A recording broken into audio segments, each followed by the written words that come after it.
आपने ये press conference रखी है, किस मुद्दे पे रखी है, क्या बात आप कहना चाहते हैं? ये मुद्दा है कि जो कमर्शियल व्हीकल हैं वो 40% सड़की हादसों का कारण बनते हैं और सड़कों के जो मौत का तांडव बन के सड़कों पे घूमते हैं। उन्हीं को दुरुस्त करने के लिए एक सरकार की पॉलिसी है फिटनेस पॉलिसी। उसकी फिटनेस टेस्टिंग की जाती है हर वर्ष, और जब हर वर्ष फिटनेस टेस्टिंग की जाती है उसको सर्टिफिकेट दिया जाता है। उसी सर्टिफिकेट के बेस के ऊपर उसकी इंश्योरेंस होती है और गाड़ी सड़कों के ऊपर चल सकती है। मतलब कि हम गाड़ी को सड़कों के ऊपर चलने का सर्टिफिकेट देते हैं। अगर वो उनके पास सर्टिफिकेट नहीं है तो वो गाड़ी सड़कों के ऊपर नहीं चल सकती। हरियाणा सरकार ने जुलाई 2021 में ये सड़कों के ऊपर जो गाड़ियों की फिटनेस टेस्टिंग होती है वो प्राइवेट हाथों में दे दी, सरकारी हाथों से लेकर। एक तो वो contravention to government of India की जितने डायरेक्शंस है उसकी है। नंबर 2 वो उन लोगों को दे दी, हमने स्टिंग ऑपरेशन भी किया। लास्ट टाइम अक्टूबर में भी आपको लोगों को वीडियो दिखाई थी, किसी के पास सेंटर में कुछ भी मटेरियल ही नहीं है और बाहर जाके सर्टिफिकेट बांट रहे हैं, बेच रहे हैं। और मंत्री जी उस सिलसिले में हमने कई जगह पे ये हर फोरम पे बात उठाई, आपके पास भी आए। नेशनल में मैं मेंबर हूँ नेशनल रोड सेफ्टी काउंसिल का, वहाँ अपने सेक्रेटरी मोर्ट के पास भी बात उठाई, सभी जगह बात उठाई। तो कल हमें मंत्री साहब ने मीटिंग के लिए बुलाया था, साथ में सारा ट्रांसपोर्ट के अधिकारी थे। और उनको जब कहा गया कि भाई ये आपने प्राइवेट सेंटर कैसे बना दिए, सरकार का रेवेन्यू कैसे जा रहा है, लोगों की जिंदगी खतरे में कैसे बढ़ रही है, तो ये कुल मिला के हुआ कि 8.5 लाख व्हीकल जो हैं वो सड़कों के ऊपर घूम रहे हैं जिनकी फिटनेस होनी है। तो मोटा मोटी रफ एस्टीमेट से तकरीबन 6 करोड़ का फिटनेस रेवेन्यू जो सरकार को जाता था वो अब प्राइवेट हाथों में जा रहा है। तो तकरीबन 60 करोड़ का रेवेन्यू कहाँ गया, ये जवाब लेने वाली बात है। नंबर 2, मंत्री साहब मूलचंद शर्मा जी बहुत कोऑपरेटिव थे, बड़े अंडरस्टैंडिंग थे। उन्होंने बोला कि इसको फटाफट कैंसिल करो, लोगों की जिंदगियां और सरकार को चूना लगाने वाले कोई भी काम को हम मान्यता नहीं देंगे। और सीएम साहब की बिल्कुल इंस्ट्रक्शन है कि 6 या 7 ये सरकारी सेंटर बनने चाहिए और ये रेवेन्यू सरकार को आना चाहिए और वही गाड़ी सड़कों के ऊपर चलनी चाहिए जो रोड वर्दी है और जो सड़कों के ऊपर चल सकती है, वो चलता फिरता तबूत ना बन जाए, लोगों की जिंदगियां लीन ना कर ले। तो मंत्री साहब ने आश्वासन दिया और मुझे लगता है कि कल उन्होंने फाइल पे भी साइन कर दिए, जितने प्राइवेट सेंटर हैं इनको बंद करो, रेवेन्यू सरकार के हाथों में आए और सरकारी कर्मचारियों की जिम्मेवारी हो। क्योंकि अगर सरकार के सरकारी कर्मचारी के साइन से कोई फिटनेस होता है तो कल को सस्पेंड कर सकते हो, टर्मिनेट कर सकते हो, उसकी आप एक्सप्लेनेशन मांग सकते हो। प्राइवेट के क्या करोगे आप? तो मुझे लगता है कि ये अच्छा कदम है हरियाणा सरकार की तरफ से, और मुख्यमंत्री और ट्रांसपोर्ट मिनिस्टर साहब इसको इम्प्लीमेंट करेंगे और लोगों को लूट से और खसूट से और जिंदगी के खतरे से बचाएंगे। फिटनेस काम ही है, सामने ही है, absolutely, there is no doubt about it. अच्छा, इसकी जांच होनी चाहिए, जो रेवेन्यू लॉस हुआ है आप मानते हैं? बिल्कुल होनी चाहिए। अगर आपने 83 सेंटर्स दिए हैं, किस बेसिस पे दिए, क्यों दिए हैं, कोई तो रीजन रहा होगा, उसका रीजन एक्सप्लेन करें। ये चीज का आपको कैसे पता लगा, आपको कैसे? देखिए, मैंने आपको जब अक्टूबर 2021 में प्रेस कॉन्फ्रेंस की थी तो हमें लोगों ने बोला था कि जी फरीदाबाद सेंटर में, जैसे हम एनजीओ चलाते हैं और मिनिस्ट्री में अटैच्ड हैं, तो लोगों ने बोला जी फरीदाबाद सेंटर में जो सर्टिफिकेट है फिटनेस सर्टिफिकेट ऐसे बांटे जा रहे हैं। हमने वहाँ गए और हमारे एक कुर्ता जामा पहन के गए और पगड़ी के बिना गए, टोपी पहन के गए, वहाँ पे जाके वीडियो शूट की और वीडियो आपको लास्ट प्रेस कॉन्फ्रेंस में दिखाई हमने कि ये देखिए जी ये लोग क्या कर रहे हैं, इनके पास कोई है ही नहीं, मशीनरी नहीं है और फिटनेस सर्टिफिकेट बांटे जा रहे हैं, ना इनके पास कोई देखिए अथॉरिटी नहीं है, बिना कोई फिटनेस ये सर्टिफिकेट वैसे बांटे जा रहे हैं। गाड़ी चल रही थी कलकत्ता में, फिटनेस बांट रही थी रोहतक में।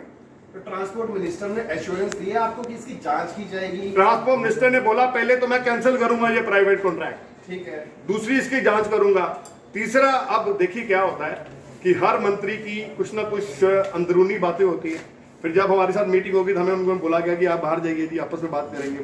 तो आपस में बात की होगी, क्या बात की अब वो ऊपर वाला जानता है, श्री राम जानते हैं, वाहिगुरु जानता है। अब हम तो यही कहेंगे कि हाथ कंगन को फारसी का, पढ़े लिखे को फारसी का, सब कुछ सामने आ जाएगा।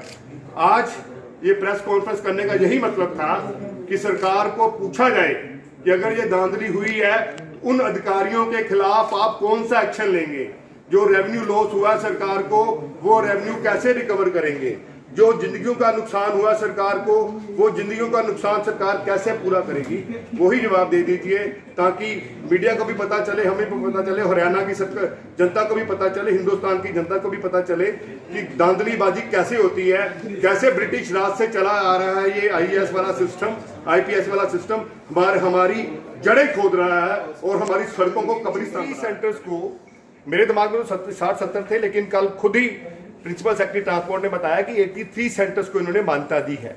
और वो सेंटर हैं यहाँ पे कहीं पे भी ये चेक नहीं किया गया किसी के पास मशीनरी है, मैन पावर है या नहीं है, बट जैसे वो बंदर बांट होती है वो बांट करके दिए, किनको दिए किनको नहीं दिए गए, ये तो मंत्री साहब से हमारी भी दरखास्त है, जैसे मीडिया भी कह रहा है कि इनकी इंक्वायरी होनी चाहिए कि कैसे कैसे दे दिए गए और ये रेवेन्यू है वो कहाँ गया, उसके बारे में कौन जिम्मेवार है।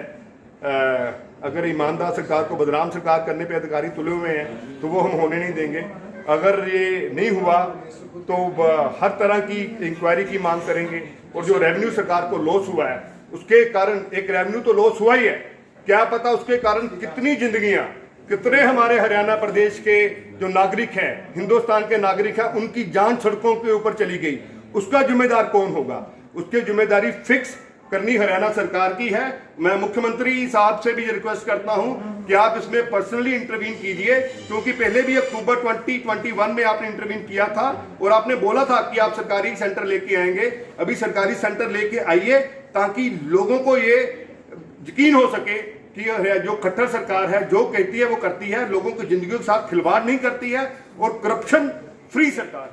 क्योंकि हमने इनको बोला था कि अगर आप ये नहीं करोगे तो हम तो न्यायालय का दरवाजा खटखटाएंगे, लेकिन इन्होंने, मुझे लगता है कि खट्टर साहब की ईमानदार सरकार, जहाँ हमारे मूलचंद शर्मा जी मंत्री साहब ने बहुत बड़ा अच्छा नेक काम किया है, इस काम के लिए उनको बधाई और अफसरों को चेतावनी कि आप ये मत सोचिए कि आपके ऊपर कोई वाच लोग नहीं है, हम IAS IPS नहीं है, लेकिन हम जनता है और हमारी गरीब गाड़ी में लेके चलते हैं, जहाँ बैठ जाएंगे। कल भी हमने सोच के रखा था कि अगर आप ये कैंसिल नहीं करोगे तो धरना आपके दफ्तर के बाहर ही लगा देंगे, क्योंकि ये लोगों की जिंदगियों का सवाल है। हर साल 5, 5,500, 6,000 लोग हरियाणा की सड़कों के ऊपर मर रहे हैं, आप उनको मरने दे रहे हो। 40 से 45% सड़की हादसे होते हैं, किसकी वजह से? ये कमर्शियल वाहनों की वजह से, जिनकी फिटनेस आप ऐसे ही करी जा रहे हो। एक तरफ government of India vehicle scrappage policy लेके आ रही है, दूसरी तरफ आप चलता फिरता ताबूत सड़कों के ऊपर लेके आ रहे हो। तो मेरी मीडिया बंधुओं से यही गुजारिश है, जो सफलता, आंशिक सफलता हम कह सकते हैं, मिली है, उसको पूरा प्रेशर डाल के ये प्राइवेट दुकानें जो खुल गई हैं, जो गैराजों को खुल गए हैं, जो पे फिटनेस सेंटर, कोई मशीन नहीं है, गल नहीं, कोई बात नहीं, वहां भी आप फिटनेस दे रहे हो, तो एक आपने दुकानदारी बना दी, वो दुकानदारी बंद हो और हमारी जनता को न्याय मिले और वही गाड़ियां सड़कों के ऊपर आए जो रोड वर्दी हैं। एक स्टेट का रेवेन्यू प्राइवेट लोग खाएंगे ना, तो उनकी कोई जिम्मेदारी बनती है। एक बड़ा अच्छा सवाल मैंने मंत्री जी से पूछा, मैं मंत्री जी, आपका मोटर व्हीकल इंस्पेक्टर है, अगर वो गलत गाड़ी पास करता है, गाड़ी का एक्सीडेंट हो जाता है, आप उसको सस्पेंड करोगे, उसकी इंक्वायरी करोगे, उसको आप दंड दोगे, प्राइवेट बंदे का क्या करोगे? तो कोई जवाब ही नहीं था। मंत्री जी ने कहा अपने प्रिंसिपल सेक्रेटरी ट्रांसपोर्ट को कि भाई सभी लोगों को चोर कहना बंद कर दो। पुलिस का मतलब यह नहीं है कि सभी जगह पुलिसिंग चलेगी। सारे लोग हिंदुस्तान में चोर नहीं हैं, सारे लोग हिंदुस्तान में बेईमान नहीं हैं। बेईमान वो है जो बेईमानी करता है और उस बेईमान को पकड़ने के लिए पूरे पैराफेरेलिया है, लेकिन आप बेईमानी से ही शुरुआत कर रहे हो। गवर्नमेंट ऑफ इंडिया की पॉलिसी को नजरअंदाज कर रहे हो। हिंदुस्तान की सरकार भी बीजेपी की सरकार है, हरियाणा की सरकार भी बीजेपी की सरकार है और हरियाणा में हम कोई गलत काम नहीं होने देंगे। आज क्या हो रहा है, मारुति के OEM को, जो मारुति की सर्विसिंग करता है, उसी को काम दे दिया कि तो मारुति की फिटनेस टेस्टिंग कर। बल्ले बल्ले ताटे कि वही बंदा अपने घर को, कौन सा बंदा बुरा कहता है? टाटा के बंदों को टाटा की फिटनेस करने के लिए कह दिया, फोर्स के बंदे को फोर्स की फिटनेस करने के लिए कह दिया। अब ये जो धांधलेबाजी है, मुझे लगता है कि जब उन्होंने कल फाइन पे साइन कर दिए, सेंटर को बंद करने के लिए, बंद होगी और जनता को राहत मिलेगी और सरकार में रेवेन्यू आएगा।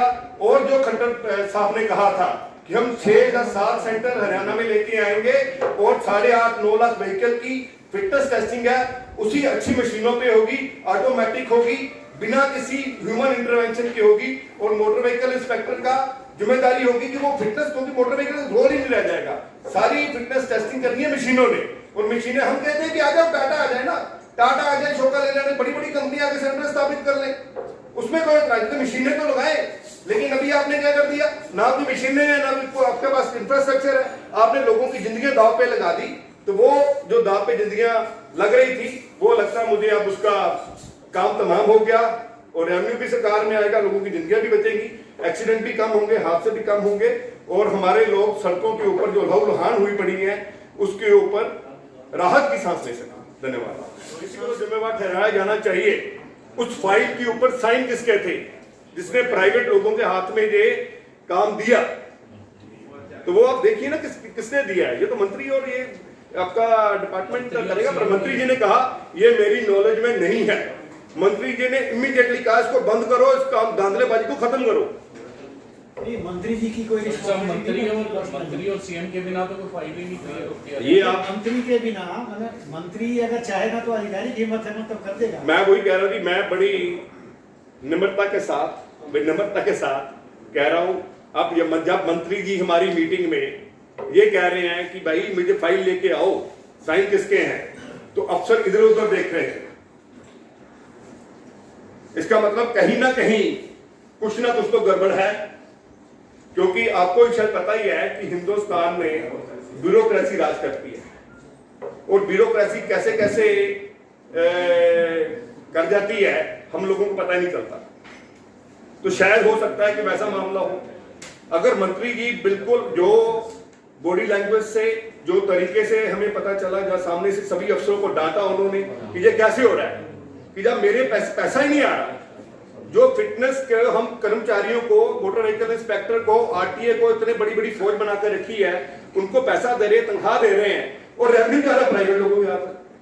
ਸੋਰੀ ਸਾਹਿਬ, ਤੁਸੀਂ ਹੁਣ ਤੱਕ ਲੜਾਈ ਲੜੀ ਹੈ ਵੀ ਜੇ ਪ੍ਰਾਈਵੇਟ ਸੈਂਟਰਸ ਬੰਦ ਹੋਣ, ਕਿ ਜਦੋਂ ਤੱਕ ਇਹ ਕੋਈ ਵੀ ਚਾਹੇ ਆਫੀਸਰਸ ਹੈ ਜਾਂ ਇਹ ਰਿਕਵਰੀ ਦੀ ਗੱਲ ਹੈ ਉਹ ਨਹੀਂ ਹੁੰਦੀ ਜਾਂ ਕਿਸੇ ਨੂੰ ਜ਼ਿੰਮੇਵਾਰ ਨਹੀਂ ਠਹਿਰਾਇਆ, ਇਹ ਲੜਾਈ ਅੱਗੇ ਜਾਰੀ ਰਹੇਗੀ। देखो मेरी फाइट सीगी कि प्राइवेट सेंटर बंद हो, फिटनेस जेडी है किसी की जिम्मेवारी, किसी की अकाउंटेबिलिटी हो गई। ये ऐसा ना हो जाए कि तुम लेकर सारी फिटनेस कर रहे जिसको कोई नॉलेज ही नहीं है। पहले तो ये मेरी लड़ाई थी सड़क सुरक्षा के मामले में। दूसरी लड़ाई है रेवेन्यू लॉस के बारे में। अब रेवेन्यू लॉस के बारे में हमने बिल्कुल स्ट्रेट फॉरवर्ड मंत्री साहब को बोला, मंत्री साहब ये बताइए कि रेवेन्यू कहाँ जा रहा है, ये तो बताओ कि रेवेन्यू कहाँ गया, कौन खा गया। अगर प्राइवेट लोग खा गए तो उसमें हिस्से किस किस के थे,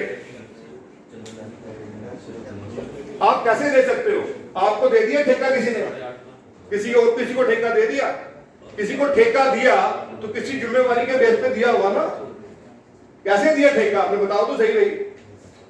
अब जितनी हमारी औकात है उतनी औकात से हम उनसे सामने क्वेश्चन कर सकते थे, मीडिया के सामने तो हम बोल सकते हैं, लेकिन वहां पे वो थोड़ी सी आप ऊंची आवाज करने लगे थे। उनका पहला क्वेश्चन था, मुझे डिस्क्लोज करने में कोई इतराज नहीं, मीडिया के साथ, मीडिया तो फोर्थ पिलर ऑफ डेमोक्रेसी है।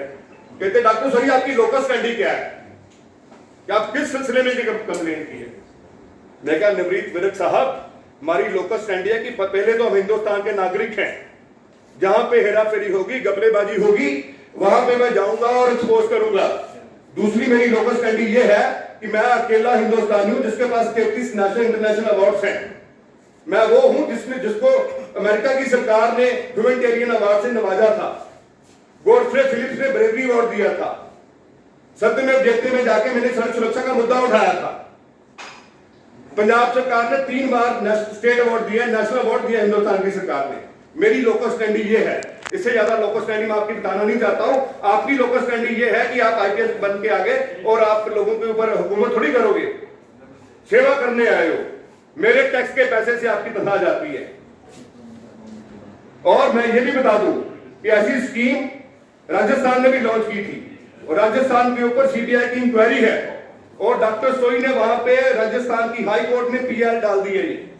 हमने पीआईएल डाल दी, पीआईएल एक्सेप्ट हो गई, और अब राजस्थान की सरकार अगले 2 हफ्ते के अंदर जवाब देने जा रही है कि वहां पे ऐसी गांधीबाजी क्यों हुई है।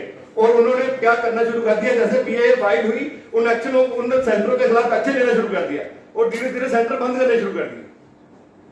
कितनी देखो, आप अगर आवाज ही नहीं उठाओगे तो ये लोग तो आपके सिर के ऊपर चढ़ के जनता को दबाएंगे, हमारा दमन करेंगे। ये अंग्रेजों की पॉलिसी लेके ये ब्यूरोक्रेट्स हमारे ऊपर चढ़े हुए हैं।